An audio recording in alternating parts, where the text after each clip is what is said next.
Hey guys, so good morning, good afternoon and good evening as per the time you are watching the video। तो इस amendment video में आज आपको क्या मिलने वाला है। हमारा एक चैप्टर का अमेंडमेंट बाकी था, ऑडिट एंड ऑडिटर्स। ये ऑडिट एंड ऑडिटर्स जो चैप्टर नंबर 10 है ना, ये पूरा अमेंडमेंट आप इस वीडियो में देख रहे हैं। ठीक है, वीडियो को फटाफट पहले लाइक बटन दबा दीजिए क्योंकि ये अमेंडमेंट करके आपको बहुत बहुत बहुत मजा आने वाला है। पूरा डिटेल में ये अमेंडमेंट्स जो है आपको करवाया जाएगा। इतना डिटेल में आपको कहीं नहीं मिलेगा, ये मेरा गारंटी है। दोस्तों, ये किन लोग के लिए रेलेवेंट है? सीए इंटर के लॉ के पेपर में भी रेलेवेंट है और ऑडिट के पेपर में भी रेलेवेंट है। इनफैक्ट ऑडिट में केवल इसी चैप्टर में अमेंडमेंट है और किसी में अमेंडमेंट नहीं है।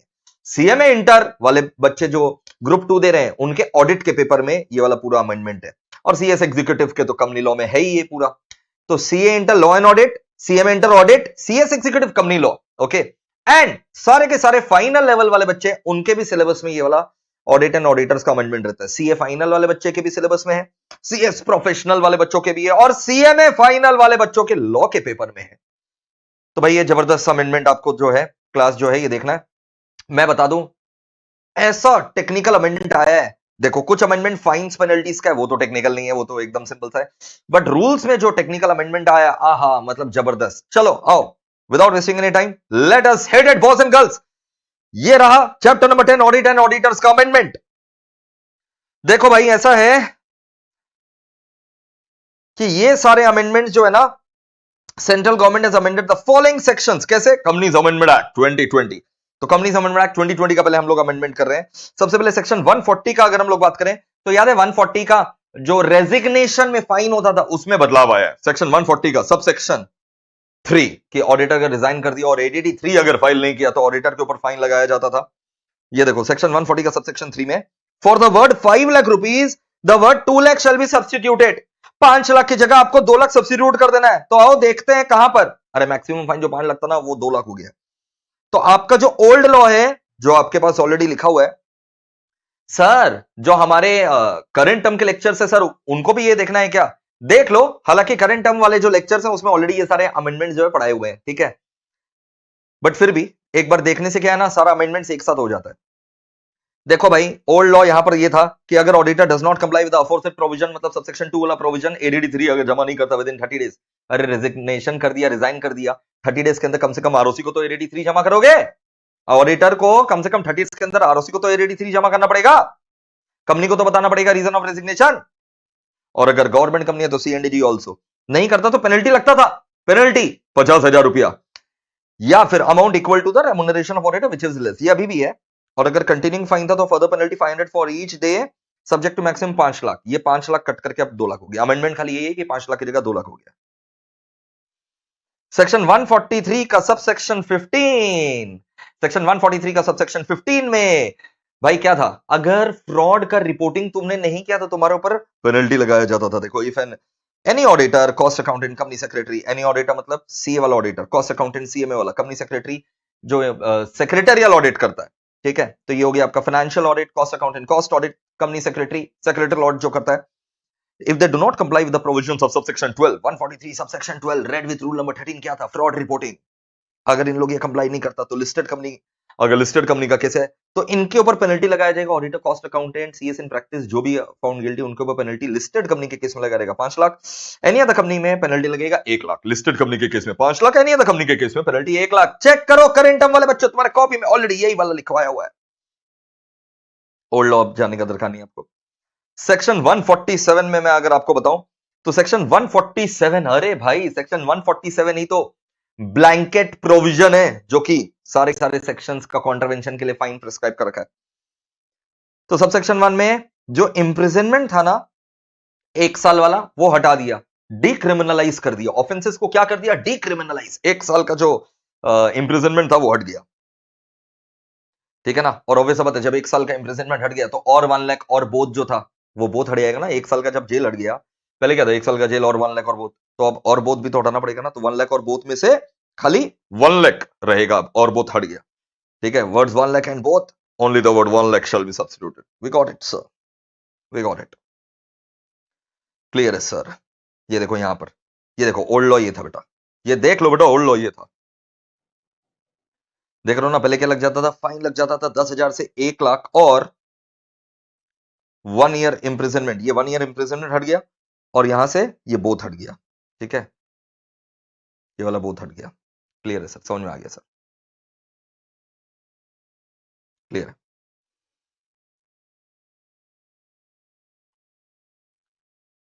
फिर ऐसा है बेटा, अब रूल्स का अमेंडमेंट का बारी, और ये धांसू अमेंडमेंट है, धांसू मतलब बहुत सारे टीचर लोग जो है ना बोल देते हैं ये खुद से पढ़ लो, ठीक है, ये रूल्स वाला जो अमेंडमेंट खुद से पढ़ लो। अरे खुद से कैसे पढ़ ले, क्यों बोलते हो खुद से पढ़ लो, जान चला जाएगा इसको इंटरप्रेट करने में। मैं आपसे हाथ जोड़कर रिक्वेस्ट करूंगा, 143 सबसेक्शन 3 याद है, 143 सबसेक्शन 3, हाँ सर याद है सर, 10 मैटर्स के ऊपर ऑडिटर को रिपोर्ट करना पड़ता था 143 सबसेक्शन 3 के अंदर। मेरे बच्चे अगर हो तो याद है ना, जो इन्फॉर्मेशन पाना था पा लिया कि नहीं, ऑडिटर रिपोर्ट करता है, जो इन्फॉर्मेशन ऑडिटर को पाना था पा लिया कि नहीं, क्लाइंट ने जो बुक्स बनाना था बुक्स बना लिया कि नहीं, बुक्स के हिसाब से PL balance sheet, PL balance sheet में अकाउंटिंग स्टैंडर्ड, याद आ गया सर, ये सब था। तो ऐसा 10 मैटर था। 10वां मैटर क्या था? 10वां मैटर था such other matter as may be prescribe, और वो प्रिस्क्राइब क्या होता था? प्रिस्क्राइब होता था बेटा रूल्स बना करके, रूल नंबर 11 में प्रिस्क्राइब था। अब वो जो रूल 11 था ना, रूल 11 उसमें 3 मैटर इन्होंने ऐड कर दिया है रूल 11 में, और 3 मैटर इन्होंने ऐड कर दिया है, ई एफ, ये देखो ई के अंदर ही बेटा 3 मैटर ऐड कर दिया, जबरदस्त, और एफ और जी। तो इन्होंने 3 मैटर क्या क्या ऐड किया रूल्स में? अरे यार जो सच अदर मैटर एज में भी प्रिस्क्राइब्ड था ना रूल 11 में, हाँ सर था ना सर, तो रूल 11 में पॉइंट एबीसीडी था, डी फॉर डिमोनेटाइजेशन वो तो हट चुका था, उसके बाद इन्होंने ऐड कर दिया ई एफ जी। ई के अंदर 3 पॉइंट है, फिर एफ है और फिर जी है। और मैं बता दूं ये धासु है, धासु बेटा, धासु, धासु मतलब एकदम धासु, ओल्ड लॉ आपको जाने का दरकार नहीं है। ये इतना धासु है कि आपको ये 3 पॉइंट अगर अच्छे से समझना एकदम चीर फाड़ करके, और फिर याद भी हो जाएगा क्लास के अंदर, तो ब्लेसिंग इन डिस्गाइज है। मैं आपको यहां से अपना जो रेगुलर बैच में मैंने ये पढ़ा रखा है ना, मैं रेगुलर बैच का आपको, क्योंकि ये पूरा नया है, अमेंडमेंट नहीं है, ये एडिशन है। एक होता है अमेंडमेंट जो अभी तक हम लोग पढ़ रहे थे, कट करके ये आ गया, 2 लाख की जगह ये 5 लाख आ गया, वो 1 साल जेल हट गया, वो सब हो गया। ये एडिशन है प्रॉपर, जो आपने कभी पढ़ा ही नहीं है।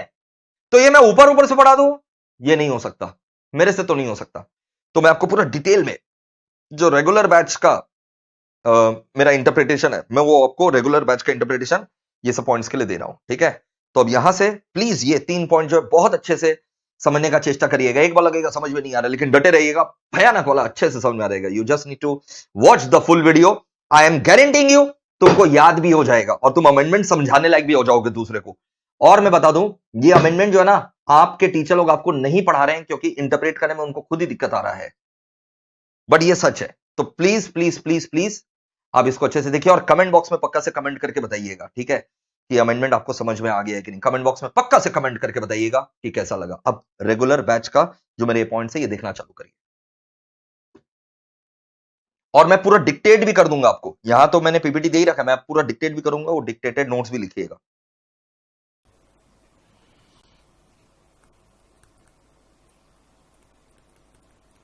New matters added after amendment.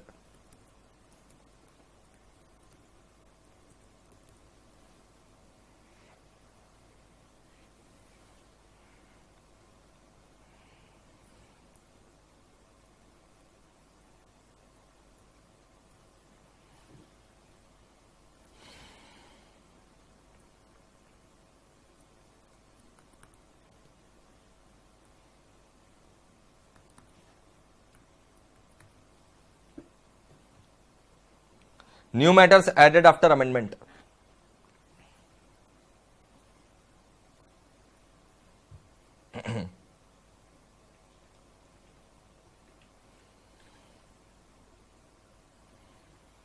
देखो क्या बोल रहा है,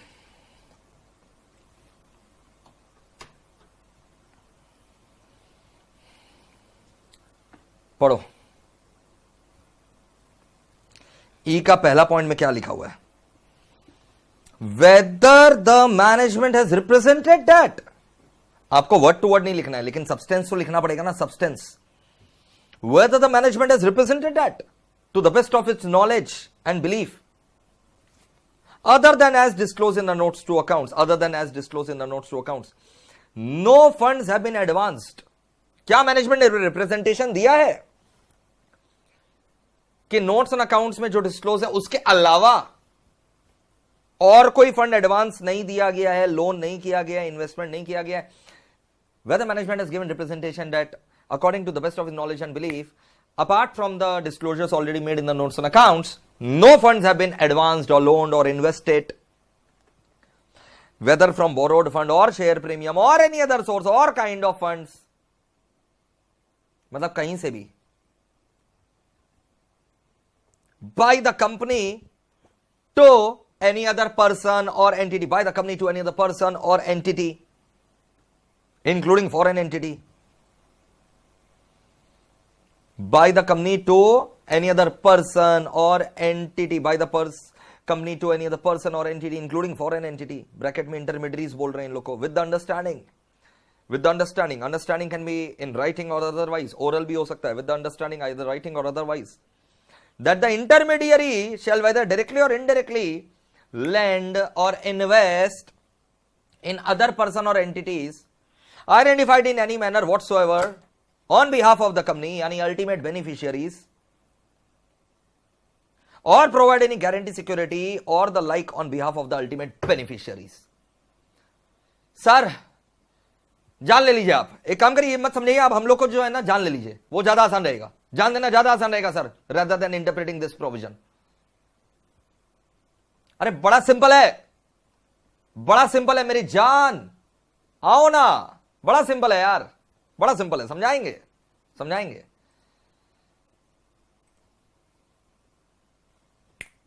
मचाएंगे हे भगवान, मस्त एकदम. हा फिर से पढ़ना, फिर से पढ़ लो और फिर से पढ़ो एक बार फटाफट. हाँ फटाफट. ई का 1 समझ में आ गया तो टी 2 और 3 उसका पूरा जो है ना सेम है, खाली 1 समझने का दरकार है. Whether the management has represented that, whether the auditor को अपनी रिपोर्ट में लिखना पड़ेगा, क्या मैनेजमेंट ने मेरे को रिप्रेजेंटेशन दिया है, क्या मैनेजमेंट ने ऑडिटर को रिप्रेजेंटेशन दिया है कि मैनेजमेंट के best of the knowledge and belief से apart from the disclosures notes on accounts में जो ऑलरेडी है उसके अलावा और कोई लोन और कोई फंड लोन नहीं दिया गया है, एडवांस नहीं दिया गया है, इन्वेस्टमेंट नहीं किया गया है किसी भी व्यक्ति, एंटिटी इंक्लूडिंग फॉरेन एंटिटी को, who is going to play the role of an intermediary with an agreement, with an understanding, whether in written or otherwise, that such intermediary is again going to advance such amount or invest such amount in any other entity or person. That is the ultimate beneficiary. Or if company has given any kind of guarantee or security for such purpose. Whether management is represented, अरे whether management ने मेरे को representation दिया है ना, that to the best of its knowledge and belief, समझाना चालू नहीं किया अभी, खाली प्रोविजन पढ़ रहे हैं, समझाएंगे बस 1 मिनट के अंदर. whether management is represented, that to the best of its knowledge and belief, other than as disclosed in the notes to accounts, no funds have been advanced or loaned or invested to any other person or entity including foreign entity.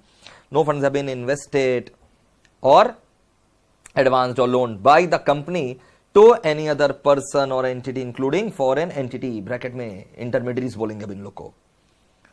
With the understanding whether recorded in writing or otherwise, with the understanding whether recorded in writing or otherwise, that the intermediary shall directly or indirectly lend or invest in any other person. Intermediary, with an understanding whether in writing or otherwise, that the intermediary shall lend or invest such funds directly or indirectly in any other person or entities identified in any manner whatsoever,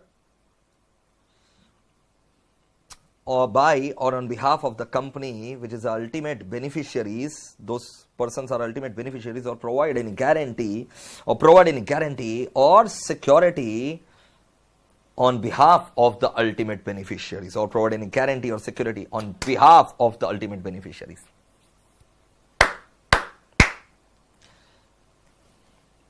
sir ये तो चमत्कार हो गया sir, law maker क्या बोलना चाहते हैं?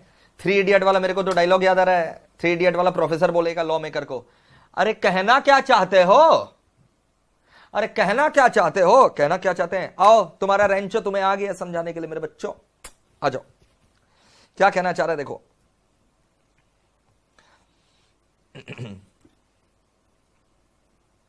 कहना ये चाह रहा है, रफ वक्त चल रहा, अभी कॉपी मत करना। कहना ये चाह रहा है कि भाई हम लोग का जो क्लाइंट कंपनी है,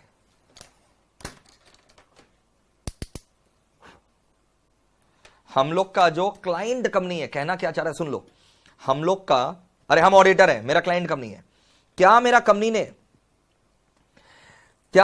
ने किसी बिचौलिए को यानी इंटरमीडियरी को, अब वो इंटरमीडियरी पर्सन भी हो सकता है, कोई भी एंटिटी हो सकता है, फॉरेन एंटिटी भी हो सकता है, मेरा कंपनी किसी बिचौलिए को, इंटरमीडियरी को, चाहे वो पर्सन हो, चाहे एंटिटी हो, चाहे फॉरेन एंटिटी हो, कुछ भी फंड्स दिया है क्या? अब वो फंड्स यार तुम लोन बोल करके दे सकता है, एडवांसेस बोल करके दे सकता है, इन्वेस्टमेंट बोल करके दे सकता है कि हम इन्वेस्ट किए उस एंटिटी में, दिया तो पैसा ही है।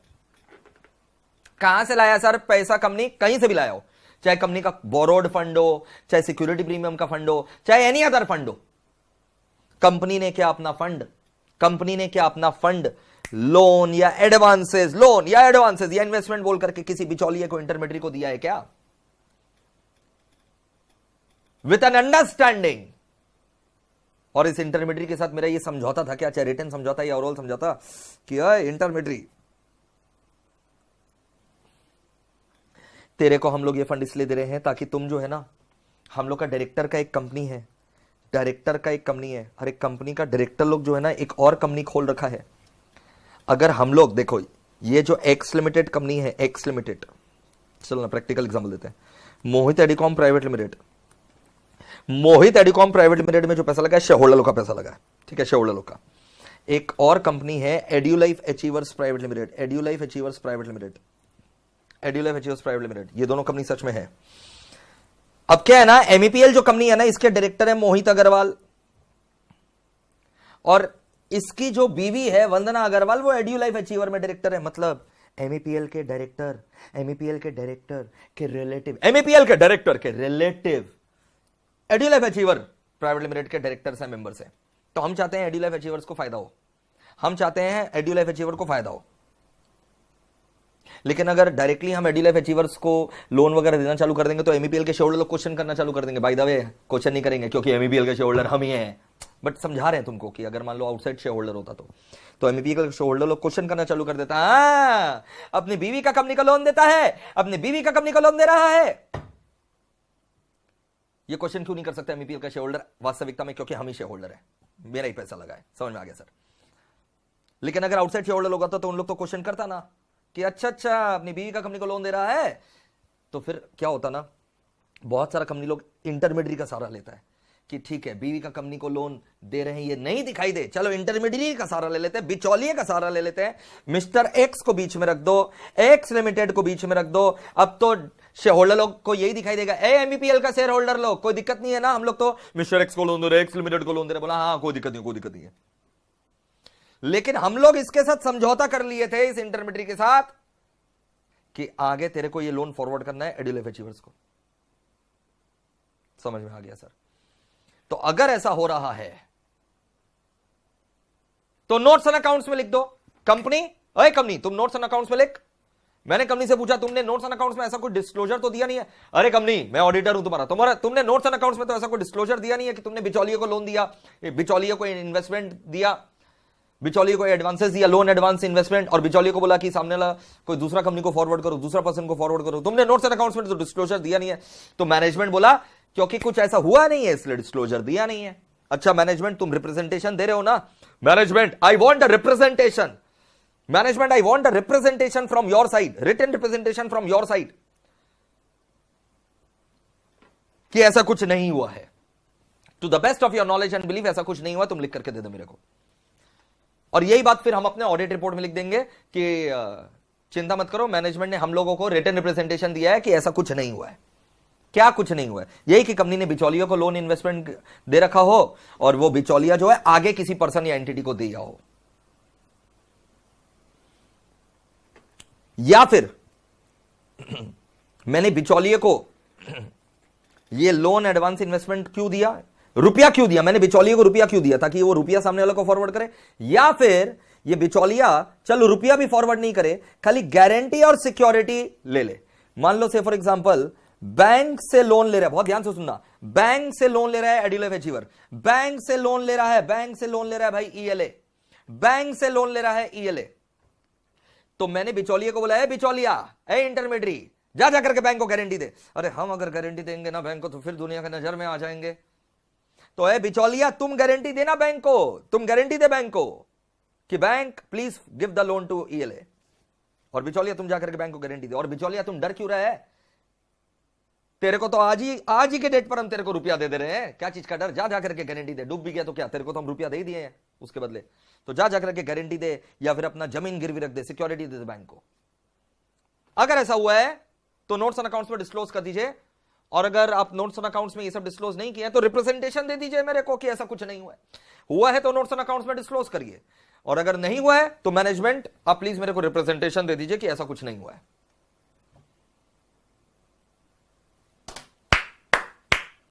सर मक्खन की तरह समझ में आ गया सर, एकदम क्लियर है, एकदम क्लियर।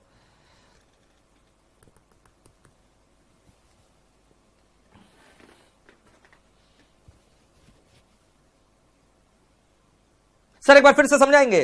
अरे यार दूसरा वाला पॉइंट समझ लो ना, इसका पूरा उल्टा है, पूरा उल्टा।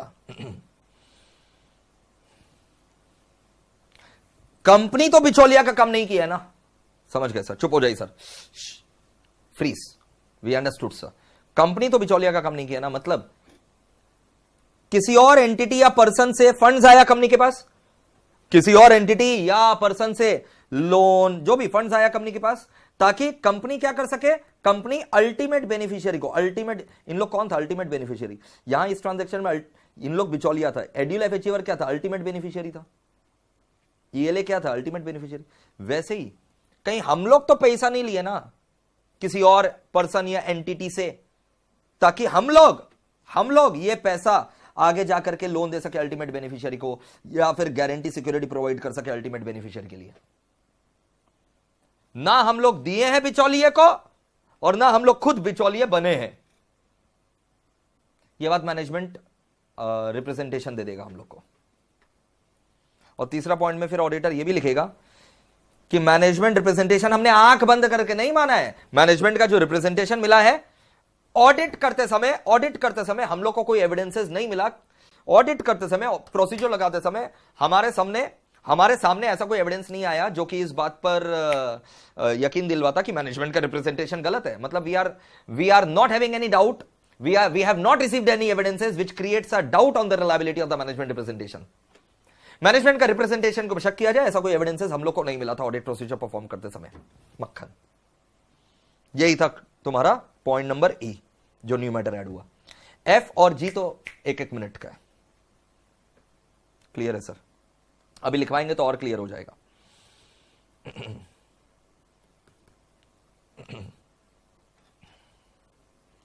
ई में क्या बोला गया कि कंपनी बिचौलिए को नहीं दिया है ना फंड, लोन, इन्वेस्टमेंट, एडवांस बोल करके, ताकि अल्टीमेट बेनिफिशियरी तक वो पहुंचाए या अल्टीमेट बेनिफिशियरी के लिए guarantee security they.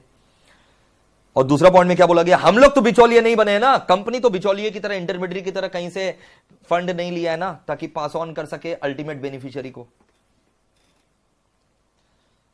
And point number 3 में बेस्ड ऑन ऑडिट प्रोसीजर्स, ये देखो, based on such audit procedures दिखा, based on such audit procedure that auditor has considered, based on such audit procedure that auditor has considered, जो भी procedure मेरे हिसाब से reasonable था मैंने लगाया। Nothing has come to their notice, nothing came to our notice that caused us to believe that representations contain any material misstatement. Management का representation material misstated है, ऐसा हमारे सामने कुछ evidences नहीं आया। मक्खन सर, मक्खन। पॉइंट नंबर एफ में यार यही बोला जा रहा है, डिविडेंड का एक सेक्शन है 123 से 127 रहता है, चार्जिंग सेक्शन डिविडेंड का है 123। तो कोई डिफॉल्ट तो नहीं हुआ ना 123 का? डिविडेंड अगर पे किया गया 123 को कंप्लाई करके पे किया गया ना, वेदर द डिविडेंड डिक्लेयर्ड और paid by the company is in compliance with section 123।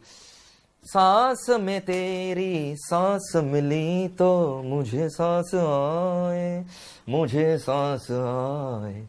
अरे सर, ई के बाद तो सब पॉइंट जन्नत लग रहा है। एफ हो भी गया, हाँ एफ हो भी गया। कि इफ कंपनी हैज डिक्लेयर्ड और paid any dividend, if company has declared और paid any dividend, whether provisions of section 123 have been complied with. Section 123 comply करके डिविडेंड डिक्लेयर पे हुआ है ना। पॉइंट नंबर जी देख लो भाई, क्लॉज नंबर जी क्या बोल रहा है, whether the company in respect of financial year commencing from 1 April 2022 audit trail करवा रहा है ना। 1 अप्रैल 2022 से जो है ना, 1 अप्रैल 2022 से गवर्नमेंट जो है ना, गवर्नमेंट अकाउंटिंग में भी आम आदमी का जीना जो है ना वो डैश कर देगा, मुश्किल कर देगा बेशर्मो। ऑडिट ट्रेल चाहिए इन लोग को, ऑडिट ट्रेल। ऑडिट ट्रेल मतलब समझ में आ रहा है, तुमको ऐसा अकाउंटिंग सॉफ्टवेयर यूज करना पड़ेगा, सुन ले, तेरे को ऐसा अकाउंटिंग सॉफ्टवेयर यूज करना पड़ेगा जिसमें अगर तुमको एंट्री डिलीट भी करता है ना या एडिट करता है अमाउंट, उसका एडिट लॉग रहे। एडिट लॉग, एडिट लॉग मतलब हिस्ट्री रहे of edits, history of edits रहे, ताकि सरकार, सरकारी कर्मचारी, ऑडिटर लोग आकर के देख सके, अच्छा पहले ये एंट्री मारे थे, फिर प्रॉफिट को एडजस्ट करने के लिए ये वाला एंट्री तुमने इस तरीके से एडिट किया, ओरिजिनल एंट्री ये था, ओरिजिनल अमाउंट ये था, चलो निकालो टैक्स। तो मैं बता दूं ये 1 अप्रैल 2022 से लागू किया जा चुका है, 1 अप्रैल 2022 से किया जाएगा क्या, कि companies will have to use an accounting software which preserves audit trail यानी edit logs of the accounting entries. Whether company in respect of financial year commencing on और आफ्टर 1 अप्रैल 2022 से has used such an accounting software, whether it has used such an accounting software to maintain its books of accounts। जैसे अभी normally middle class आदमी लोग क्या use कर लेता है, टैली सॉफ्टवेयर। जो एकदम हाई एंड रहता है उन लोग सैप यूज करता है, ठीक है, but normal majority of the middle class लोग क्या यूज करता है, टैली। तो अब तुमको बोल रहा है ऐसा अकाउंटिंग, अगर तुम कंपनी हो तुमको ऐसा अकाउंटिंग सॉफ्टवेयर यूज करना पड़ेगा, मेरे को भी ऐसा अकाउंटिंग सॉफ्टवेयर यूज करना पड़ेगा अपना बुक्स ऑफ अकाउंट्स मेंटेन करने के लिए, which has the feature of recording the audit trail यानी एडिट लॉग फैसिलिटी। जो भी एडिट करोगे उसका रिकॉर्ड रहे। And the same has been operated throughout the year for all the transaction recorded in the software। सारे transaction का ये edit log रहना चाहिए। एंड ऑडिट ट्रेल का जो फीचर है इसको टेम्पर नहीं कर सकते तुम, it has not been temper, tempered मतलब छेड़छाड़, खराब नहीं कर सकते ऑडिट ट्रेल का feature. And audit trail has been preserve by the company as per statutory requirements for record retention. Normally 8 साल तक प्रिजर्व करना पड़ता है, तुमको भी ऑडिट ट्रेल 8 साल तक प्रिजर्व करना पड़ेगा। ले पा जी हाँ, ऐतिहासिक, ऐतिहासिक।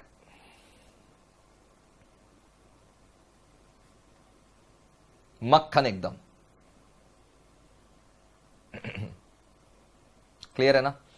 सो this were all the points, ठीक है, which have been recently added. I hope you have understood them very very well, right. चलो let us pen them down, let us pen them down very fast. आ जाओ।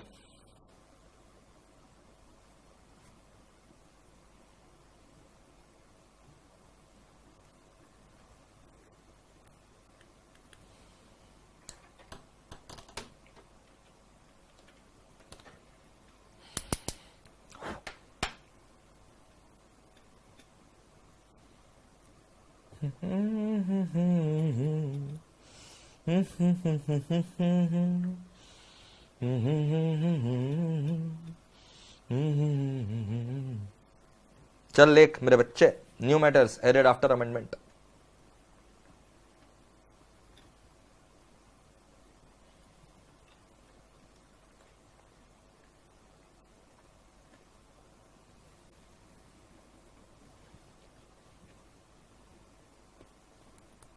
ई का point 1,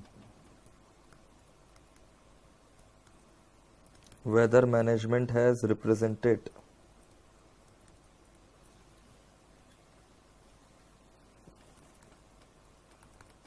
that to the best of its knowledge and belief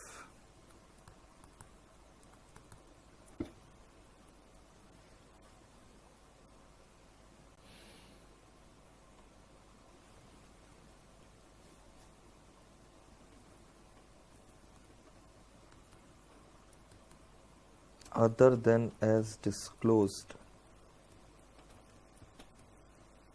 in notes on accounts company has not advanced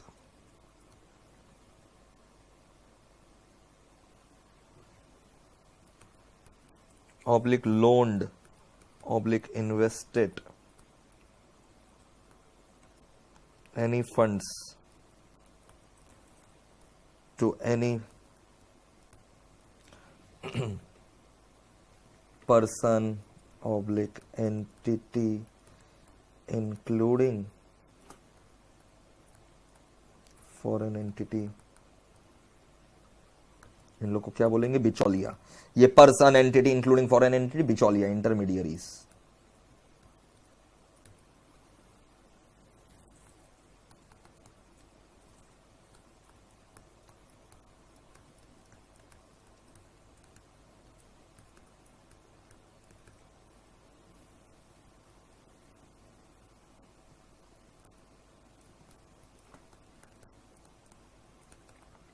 With an understanding in writing or otherwise,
लिखो और खुद से पढ़ो 2 बार.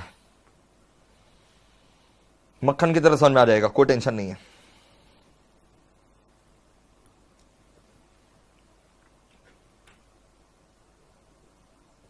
हट जा रहे हैं हम लोग, ऐश करो.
डन है.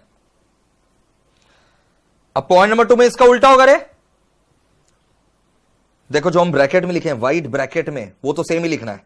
Whether management has represented that to the whether management has represented that to the best of its knowledge and belief other than as disclose in the notes on accounts, company has ऊपर में था not advanced, मतलब company ने बिचौलिया को नहीं दिया। अब यहां पर हमको लिखना है कि हम खुद बिचौलिए तो नहीं बने हैं। कंपनी हैज नॉट एडवांस की जगह क्या आ जाएगा, रिसीव्ड। क्लियर है ना?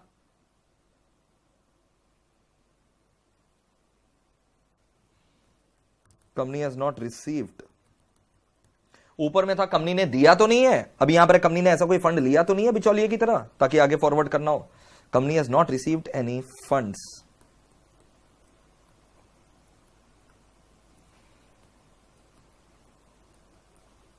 लिखते चलो, अभी हम दिखेंगे नहीं, खाली लिख रहे हैं। Company has not received any funds by way of loans, oblique advances, oblique investment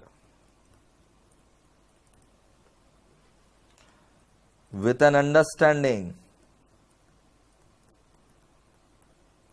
why in writing or otherwise,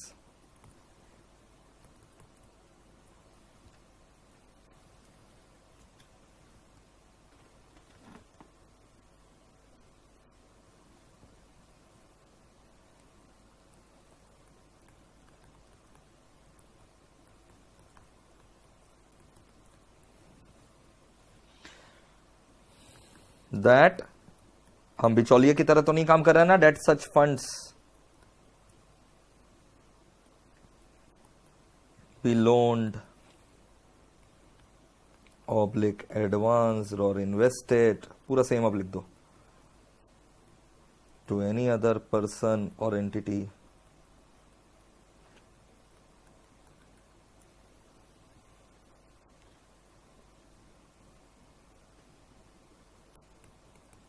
bracket में वही अल्टीमेट बेनिफिशियरी है।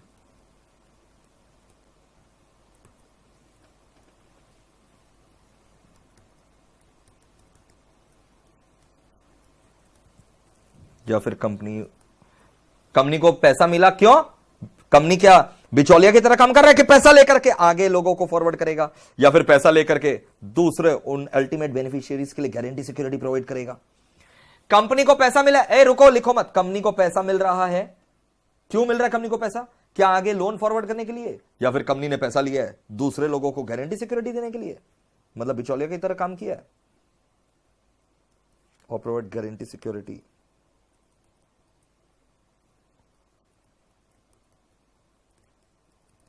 for that ultimate beneficiary.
मक्खन एकदम।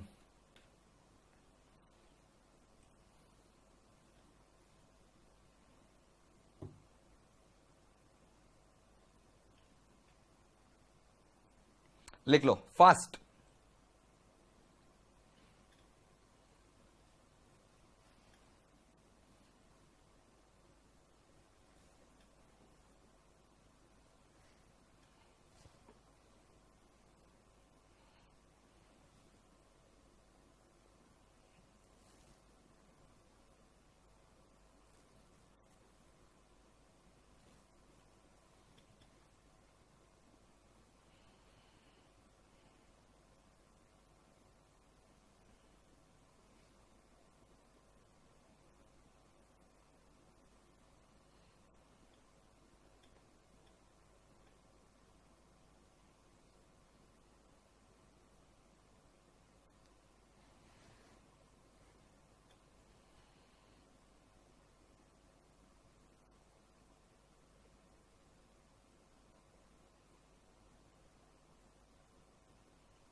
डन है सर, डन है सर, कोई दिक्कत नहीं है हम लोग को सर, मक्खन की तरह डन है सर।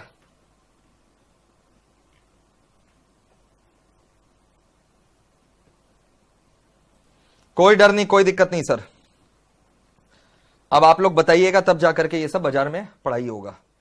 चलो अब नेक्स्ट पॉइंट लिख लो भाई। ये वाला एफ वाला तो यार सिंपल था, weather company has complied with section 123 in declaration and payment of dividend.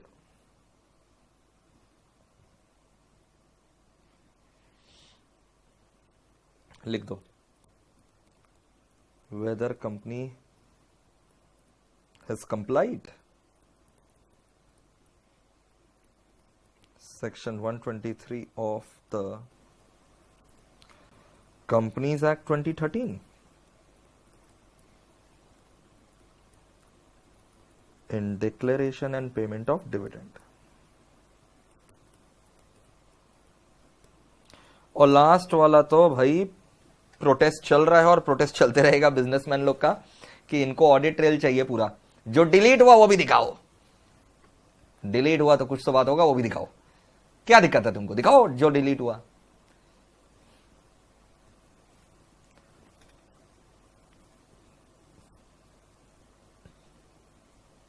लिखो पॉइंट नंबर जी में।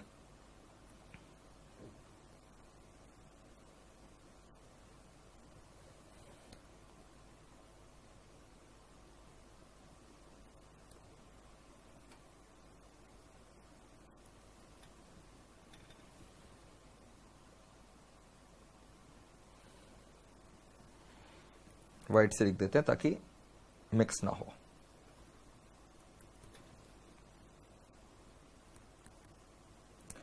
Whether company has maintained its books of accounts in an accounting software having audit trail।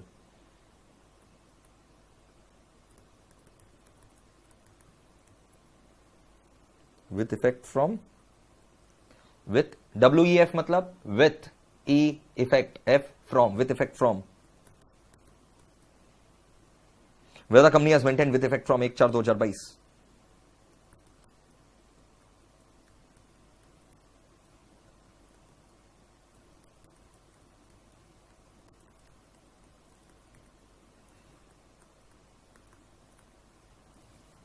Its books of accounts in an accounting software, its books of accounts in an accounting software having feature of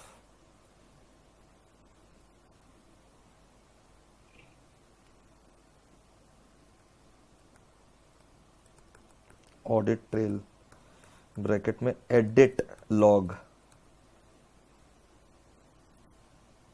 and it should not have been tampered।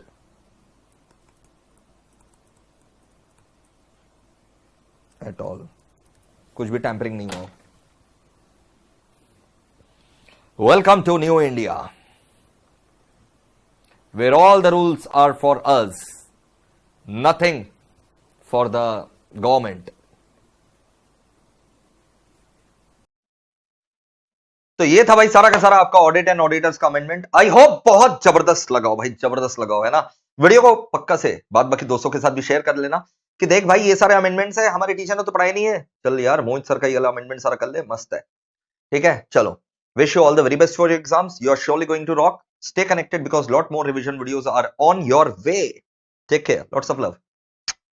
Sir ये notes कहां से मिलेगा? ये notes मैंने अपने Telegram channel पे दे रखा है और MEPL क्लासेस ऐप पे भी दे रखा है।